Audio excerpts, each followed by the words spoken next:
So the first method we're going to cover is maybe the most intuitive, and it's specific identification. So in specific identification, I'm looking at what's left in inventory. So I have 3 red blocks from the first group that was beginning inventory left, and I have 2 left from the first purchase in May. That was my May 5th purchase, those yellow ones.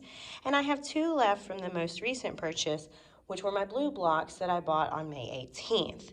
So under specific identification, we're going to record cost of goods sold to reflect the amount that were actually sold. Those were the ones that my customers took from me.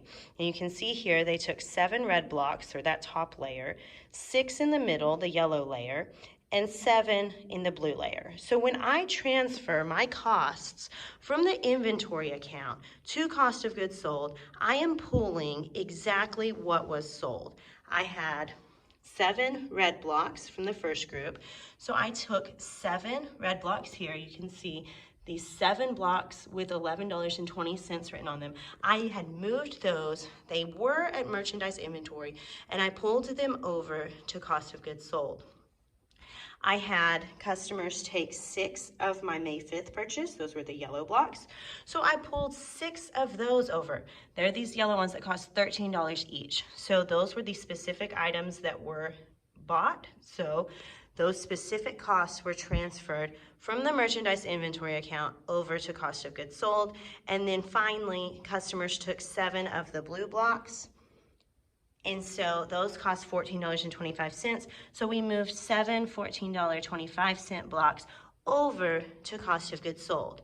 All that's left in my merchandise inventory account, which is on my balance sheet and should show what is left on hand at the end of the period, are 3 of the original blocks that cost $11.20 each, 2 of the May 5th purchase, or the yellow ones, that cost $13 each, and 2 of the blue blocks, which were my most recent purchase, that cost $14.25 each. So you can see that the merchandise inventory account shows exactly the costs of the blocks that were left on hand.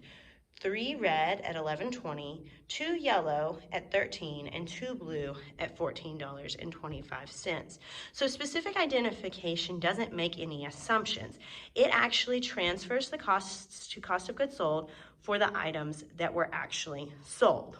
So looking at our chart, we need to do some math. To get my cost of goods sold, I take $7 times $11.20 for my red block, 6 times 13 for my yellow, and 7 times 14.25 for the blue. If I multiply all that out and add it up, I get a total of $256.15. That's the total cost of the 20 units sold. Another way to look at that is if we added up each individual cost in this cost of goods sold account. So all of those costs written on each of those blocks add up to $256.15. Now we want to find the costs left in merchandise inventory. So we take 3 times $11.20, 2 times 13, and 2 times 14.25. So that was 3 red, 2 yellow, and 2 blue. That gives me a total cost of $88.10 left in inventory that represents the 7 units. And again, we could find that by simply adding up the costs written on these blocks that are still in merchandise inventory. So looking back at my chart, you can see that we had beginning inventory plus purchases equaled $344.25. That was my 27 units. $88.10 is still left in inventory. That's 7 units. And my cost of goods sold is $256.15. That's my 20 units. If I add up cost of goods sold of $256.15 and my ending inventory of $88.10, I get $344.25, which is exactly what I expect to happen. The reason I expect that to happen is because everything that was available for sale either has to still be in ending inventory or it was sold. So my ending inventory plus cost of goods sold will always equal this cost of goods available for sale. In recording my entry for specific identification on May 31st, we'll debit cost of goods sold for $256.15, and we'll credit merchandise inventory for $256.15.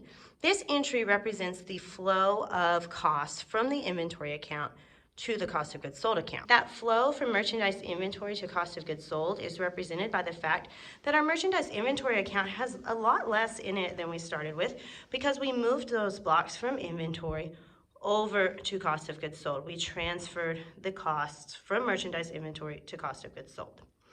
On your exam, you will be given a workout problem that has a scenario much like this, and you will fill out a table that looks like the one I'm showing you now.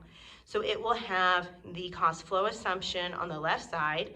So far, we've just looked at specific identification.